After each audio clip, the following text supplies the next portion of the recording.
یونس علیہ السلام پانی میں گئے مچھلی کے پیٹ میں. اب مچھلی کے پیٹ میں ان کو پرابلمز کیا ہوں گی؟ آپ سوچیں جو شخص مچھلی کے پیٹ میں اس کے مسائل کیا ہوں گے؟ اندھیرا، روشنی نہیں ہے، کھانا نہیں ہے، پانی نہیں ہے، وحشت ہے. ہاں یہ سب مسائل ہیں نا. تو پھر دعا کیا ہونی چاہیے؟ یا اللہ روشنی کا بندوبست کر دے، یا اللہ پانی کا بندوبست کر دے، یا اللہ آکسیجن تھوڑی سی بڑھا دے، یا اللہ مجھے مچھلی کے پیٹ سے نکال دے. دعا تو یہ ہونی چاہیے. اور وہ دعا کیا کر رہے ہیں؟ لا الہ الا انت سبحانک انی کنت من الظالمین. اس دعا میں کہیں پہ بھی انہوں نے کسی ایک چیز کے بارے میں بھی نہیں کہا. سبحان اللہ. یہ کیا ہے؟ اسی طرح ایوب علیہ السلام کو جب بیماری لگی، ایوب علیہ السلام کو اللہ تعالیٰ نے ساری نعمتیں دی تھی، پھر اللہ تعالیٰ نے ساری نعمتیں ایک ساتھ لے لیں. اولاد تھی، روایات میں آتا ہے کہ 15 بچے تھے، 15 کے 15 ایک ساتھ ہلاک ہو گئے.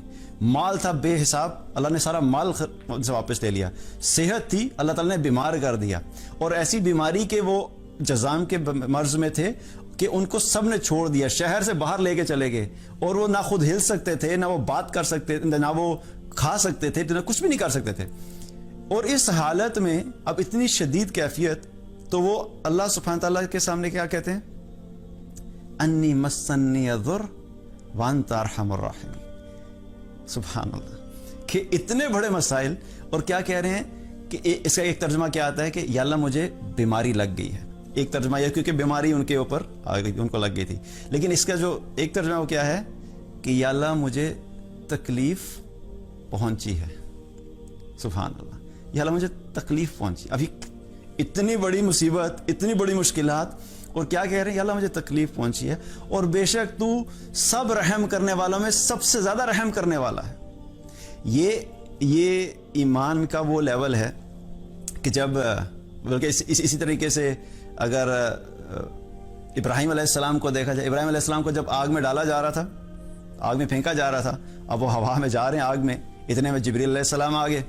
جب جبریل علیہ السلام آئے تو انہوں نے کہا کہ آپ کو مدد کی ضرورت ہے؟ انہوں نے کہا ہاں مدد کی ضرورت ہے، لیکن تمہاری مدد کی ضرورت نہیں ہے. اور کیا پکارا؟ حسبنا اللہ و نعم الوکیل، کہ میرا بھروسہ کیا ہے؟ صرف اللہ پر ہی ہے، اور بے شک وہی بہترین کارساز ہے.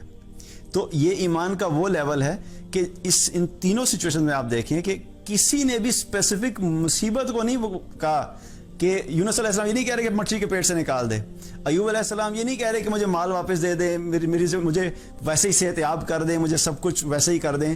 اور ابراہیم علیہ السلام بھی یہ نہیں کہہ رہے کہ اللہ آگ کو بجھا دیں.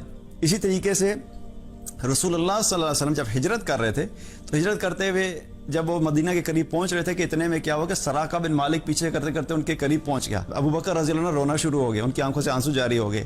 تو آپ صلی اللہ علیہ وسلم نے فرمایا کہ ابو بکر رو کیوں رہا؟ انہوں نے کہا یا رسول اللہ مجھے یہ فکر ہے کہ یہ کہیں آپ کو نقصان نہ پہنچا دے. مجھے اپنی فکر نہیں ہے، مجھے یہ فکر ہے کہ آپ کو بھی نقصان نہ پہنچا دے. تو رسول اللہ صلی اللہ علیہ وسلم نے دعا کی. وہاں پہ کیا دعا کی؟ اللہم اکفیناہم بما شئت، یا اللہ تو ہمارے لیے کافی ہو جا جیسے تو چاہتا ہے. اب کیا ہے کہ دعا کیا ہونی چاہیے تھی؟ دعا یہ بھی تو ہو سکتی تھی ہماری سچویشن ہو تو ہم کیا دعا کریں؟ یا اللہ اس کے گھوڑے کو گرا دے. ہم یہی دعا سوچیں گے نا، یا اللہ گھوڑے کی سپیڈ کو سلو کر دے، ہمارے گھوڑے کی سپیڈ کو تیز کر دے. پاسبل سولوشنز کیا ذہن میں آتے ہیں، رائٹ؟ یا اللہ کوئی دیوار بیچ میں کھڑی ہو جائے، یا اللہ ہمارے گھوڑے اڑنا شروع ہو جائے اور اس کا گھوڑا چل رہا ہو. ہم اپنے ذہن کے حساب سے سوچتے ہیں. لیکن یہ وہ تعلق ہے جو انبیاء علیہ السلام اور پھر جب ایمان والوں کا بھی ایک لیول ہے، وہ کیا ہے کہ وہ اس سٹیج پہ ہوتے ہیں کہ پھر اللہ کے سامنے اپنی اسپیسیفک چھوٹی چھوٹی مشکلات کی دعا نہیں کرتے. وہ اللہ پہ ایسا کامل توکل ہوتا ہے کہ پھر اپنی ساری زندگی کے معاملات کو اللہ پہ چھوڑ دیتے ہیں.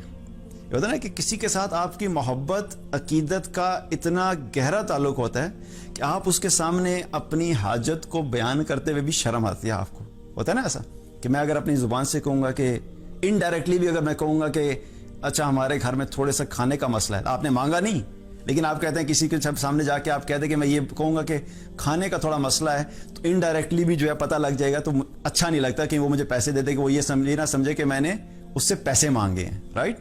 تو کیا ہے کہ انڈائریکٹلی وہ اتنی بڑی مصیبت میں، اتنی بڑی مشکلات میں ہیں، لیکن دعائیں کیا کریں؟ اللہ کی بڑائی، اللہ کی پاکی، کہ اللہ کو پتہ ہے، اللہ کو پتہ ہے کہ میری کیا سچویشن ہے، اللہ تعالیٰ خود ہی راستہ نکال دے گا.